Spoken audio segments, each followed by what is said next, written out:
소 사료값이 3년 동안 60% 가까이 오르는 폭등세를 이어가고 있는 가운데 한우 도매가는 지난해보다 20% 가까이 떨어졌습니다. 농가는 이중고를 호소하고 있습니다. 안동 하회탈과 병산탈의 재료가 기존에 알려진 오리나무가 아니라 소나무와 버드나무인 것으로 확인됐습니다. 문화재 보전 과학센터는 최근 정밀조사와 보존 처리를 마치고 결과를 공개했습니다. 동화군이 관광명소에 농특산물 무인 판매기를 설치해 운영 중입니다. 관광객들은 신선한 농산물을 쉽게 구입하고 농민들은 추가 수익을 얻을 수 있어 반기고 있습니다. 교육과정 속에서 학생이나 교원이 발간한 저작물을 공유하는 학생 교원 저자 출판 기념회가 대구교육청에서 열렸습니다.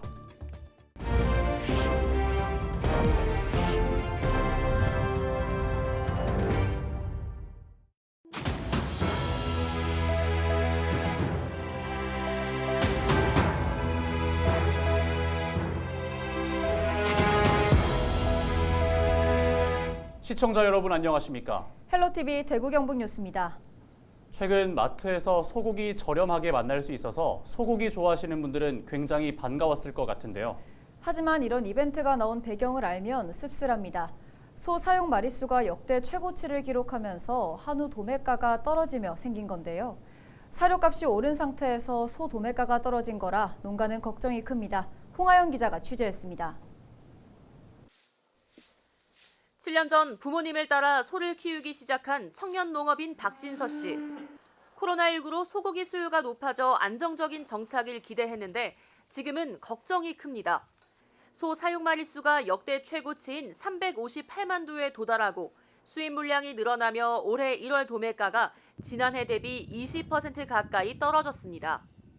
반면 사료비는 2020년 연초부터 뛰기 시작해 3년 만에 60% 가까이 올랐습니다. 사료 자금 대출이 지금 안 그래도 지금 신청하고 오긴 했는데 보통 다른 농업이나 이런 거는 10년 정도 유예 기간을 주고 하거든요. 그래가지고 그동안 돈도 벌고 가능한데 이번에 사료 자금 대출 나온 거는 2년 대출의 일시 상황이라서 2년 후에 저희의 상황이 어떻게 될지 확실하게 모르니까 많이 부담이 되더라고요. 친구도 한 명 지금 축사 정리하고 지금 내놨다고 얘기는 들었거든요. 사정이 이렇자 지난 9일 농축산부는 대안을 내놨습니다.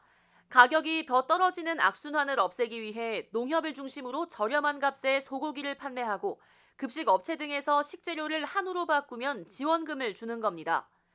또 배합사료 가격 인하를 유도하고 하계 조사료를 재배하는 농가에 직불금을 지급할 계획입니다. 이 밖에 암소 14만 마리를 단계적으로 감축해 중장기적으로 수급을 관리할 계획입니다. 그러나 농업인들은 이 같은 대책이 피부에 와닿지 않습니다. 소값이 더 떨어지지 않게 하려는 일시적인 대책일 뿐이라는 겁니다. 일시적인 거잖아요. 일본도 그런 이제 사료 안정기금이라는 걸 만들어놨는데 나중에 이래 사료가 이런 문제가 생길 때를 대비해서 기금을 만들어가지고 이렇게 올라갔을 때 그 지원을 해가지고 사료값을 좀 인하해가지고 농가들한테 갈 수 있는 방법 이런 것을 일본도 하고 있는데 우리도 그런 게 만들어져야 된다 그래서 제도적으로. 사료값은 오르고 솥값은 떨어지고 있는 상황. 소를 키워 생계를 이어가는 농업인의 시름은 깊어만 갑니다. 헬로티비 뉴스 홍하영입니다. 국내에서 가장 오래된 탈놀이 가면인 안동 하회탈과 병산탈의 재료가 기존에 알려진 오리나무가 아니라 소나무와 버드나무인 것으로 확인됐습니다.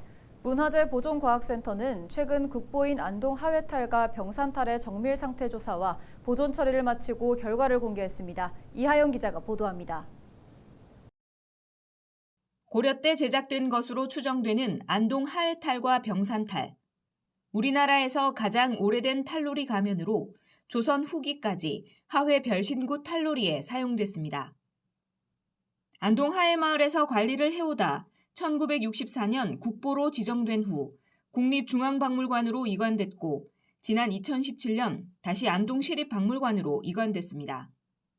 지난 2020년 문화재 전수조사를 통해 일부 탈에서 손상이 확인돼 2021년 8월부터 본격적인 정밀조사가 시작됐습니다. 네, 하회탈은 국보로서 국가지정문화재인데요. 국가지정문화재는 5년에 한 번씩 정기조사를 실시하여 보존 상태와 관리 상태를 확인하게 됩니다. 그런데 2020년도 정기조사 결과에서 표면 오염이 심하고 목재가 갈라지고 보수 재료가 노화된 것이 확인되어서 보존 처리를 실시하게 되었습니다. X선과 적외선 촬영을 통해 탈의 내부 구조를 살펴봤더니 육안으로는 보이지 않던 밑그림과 보수 흔적이 확인됐습니다. 탈을 만드는 데 사용한 목재도 기존의 오리나무로 알려졌던 것과는 달리 실제로는 소나무와 버드나무였습니다. 저희가 현미경을 이용해서 과학적인 조사를 한 결과 주지탈 2점을 제외한 나머지 9점의 하회탈과 병산탈에 제작된 목재가 버드나무 속 목재인 것으로 확인되었고 주지탈 2점은 소나무류 목재를 사용한 것으로 확인되었습니다. 과학적 조사와 보존 처리를 마친 하회탈과 병산탈은 현재 안동시립박물관 전시실에서 만나볼 수 있습니다. 헬로티비 뉴스 이하영입니다. 24일 오후 대구시 교육청에서 학생, 교원, 저자 출판 기념회가 열렸습니다. 이날 출판 기념회는 학생이나 교원이 발간한 우수 저작물을 공유하기 위한 것으로 학생과 교원 저자가 발간한 책 54권에 대한 전달식과 저자들의 소감 발표가 이어졌습니다. 또 지난해 출판 지원을 받은 학생, 교원, 저자들은 도서 판매 수익금 전액을 대구 미래인재 육성재단에 기부했습니다. 대구시 교육청은 2009년 이후 매년 책 쓰기 프로젝트를 통해 학생, 교원 저자를 양성하고 있습니다. 봉화군의 대표 여름 축제인 봉화은어축제가 사단법인 한국축제콘텐츠협회가 주최하는 제11회 대한민국 축제 콘텐츠 대상에서 축제관광 부문 대상을 받았습니다. 봉화은어축제는 지난해 3년 만에 대면 행사로 열리며 9일 동안 20만여 명이 찾았습니다. 봉화군은 지난해 봉화은어축제로 인한 경제적 파급 효과가 100억여 원에 달한다고 밝혔습니다.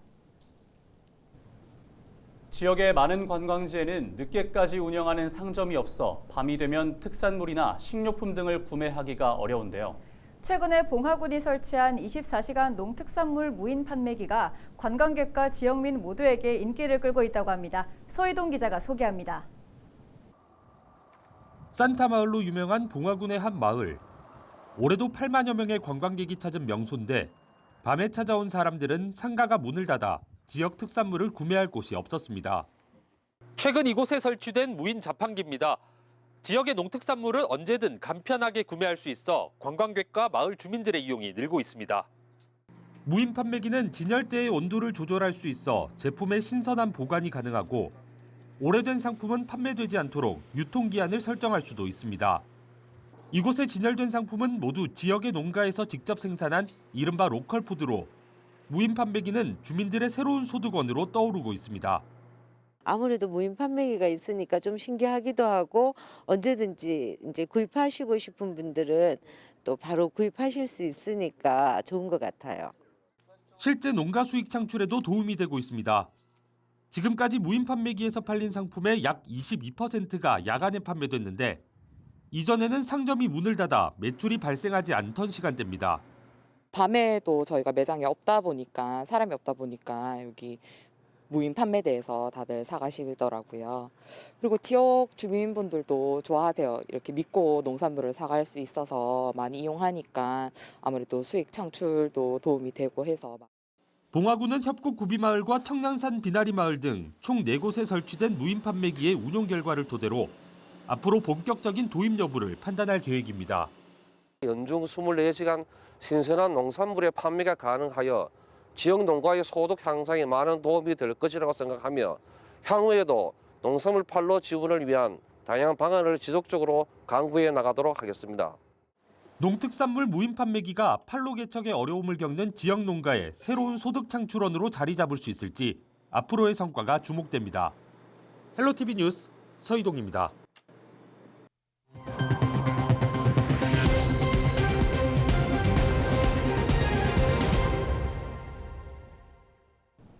지난 2월 초 튀르키예 인근을 강타한 규모 7.0 이상 대지진 이후 여진이 이어지고 있습니다. 수만 명이 숨지고 다친 이들은 셀 수도 없는 안타까운 상황인데요. 튀르키예는 우리나라 자유를 지키기 위해 6.25 전쟁에 참전한 나라이기도 한데 전쟁 1세대라고 불리는 60대 한국 의사들이 의료봉사에 나섰습니다. 튀르키예 현지 상황은 어떤지 의료봉사 활동에 나선 그린닥터스 소속 의사와 화상 인터뷰를 진행했는데요. 차선영 기자가 보도합니다. 2014년 6.25 튀르키예 최남단 지역, 지난 2월 초 대지진 이후 2주 만에 또다시 강진이 발생했습니다. 수많은 건물이 무너지면서 곳곳에 잔해더미가 쌓여 있습니다. 아수라장이 된 도시에 차려진 임시진료소, 사상자들이 몰려듭니다. 피해가 극심한 안타키아와 메르신 일대 의료봉사 활동에 나선 그린 닥터스 소속 한국 의사들이 꾸린 곳입니다. 이들은 지난 2월 17일부터 의료봉사에 나섰고 그 사이 강진이 또다시 발생한 겁니다. 다시 예진이 일어나서 또 건물들이 많이 또 부서졌어요. 환경 상태가 안 좋으니까 피부병 환자들이 많아요. 또 씻을 수 있는 곳이 없으니까 몸이 또 전염되기도 하고 곧 전염병이 돈다는 소문이 돌 정도로 좀 흉흉한 그런 이야기들이 있습니다. 지진 공포 트라우마로 고통받는 이재민들, 잔해 파편 등에 맞아 다친 이들, 국가 비상사태에 제때 병원 진료를 받지 못한 몸과 마음을 다친 이재민들이 임시 진료소를 찾았습니다. 일주일간 치료한 이들만 500여 명, 수많은 사상자가 쏟아지다 보니 의료 인력은 태부족입니다.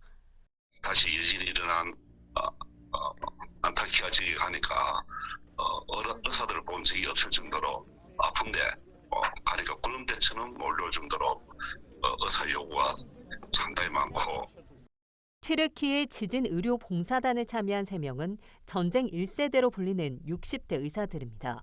6.25 전쟁 당시 참전 국가로 우리나라 자유를 지켜준 형제 나라에 보은하고 싶은 마음에 망설임 없이 봉사에 나섰다고 말했습니다. 6.25 때 튀르키예가 와서 우리를 많이 도왔어요. 그 전쟁이 끝난 뒤에도 계속 남아있고 특히 우리 부산 유엔 참전 묘지에는 튀르키예가 가장 활발한 역할을 했다고 또 되어 있을 정도로 형제 국가이니까. 사실상 구조 작업은 종료됐고 생존자 지원과 재건 사업에 집중하고 있는 튀르키예 피해 지역. 사상자 치료를 위한 의료진들 손길이 자신들이 귀국한 이후에도 튀르키예에 많이 닿기를 바라는 마음을 전했습니다. 헬로티비 뉴스 차선영입니다. 윤석준 대구 동구청장이 24일 시남 일동을 시작으로 동순방 일정에 들어갔습니다. 윤 구청장은 이날 시남 일동 행정복지센터를 찾아 동 업무 계획을 보고받고 지역 주민들과의 대화를 이어갔습니다. 주민들은 노후된 행정복지센터를 신축해 민원 서비스의 질을 높일 것과 부족한 학교 신설 등을 요청했습니다. 이번 동순방은 다음 달 13일까지 22개 모든 동에서 진행됩니다. 경주시가 대중교통 불편 해소를 위해 신경주역과 보문단지 불국사를 잇는 시내버스 2개 노선을 신설합니다. 오는 27일부터 신경주역과 보문 관광단지를 오가는 710번 버스가 하루 14회 운영됩니다.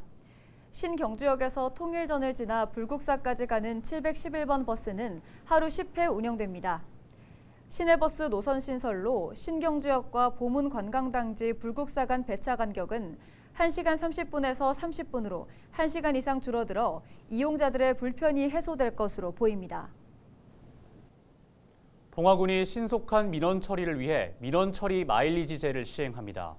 이 제도는 민원을 법정 처리 기간보다 빠르게 처리하면 단축한 기간만큼 마일리지를 부여하는 것으로 봉화군은 매년 마일리지가 높은 우수 공무원을 선정해 수상할 예정입니다. 봉화군은 신속한 민원 해결로 공신력을 높이고 국민의 만족도를 높이기 위해 제도를 운영한다고 밝혔습니다. 대구시 교육청이 전국 최초로 마음교육을 도입해 일선 학교에서 시행합니다. 마음교육은 코로나19로 지친 학생들의 심리와 정서 회복을 돕고 마음의 힘을 기르기 위한 인성교육입니다. 대구교육청은 심리적, 정신적인 변화를 많이 겪는 초등학교 6학년과 중학교 2학년 시기에 대비해 초등학교 5학년과 중학교 1학년을 대상으로 마음학기제를 실시할 계획입니다. 또 학생들의 정서 회복과 자기 조절력 향상을 돕는 마음 챙김 프로그램도 운영할 방침입니다.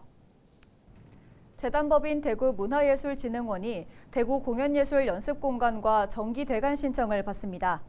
지역 공연예술인들에게 안정적인 연습공간을 제공하고 창작 활동을 활성화하기 위한 것으로 정기대관 기간은 5월부터 8월까지입니다. 이상으로 뉴스를 마칩니다. 함께해 주신 여러분 고맙습니다.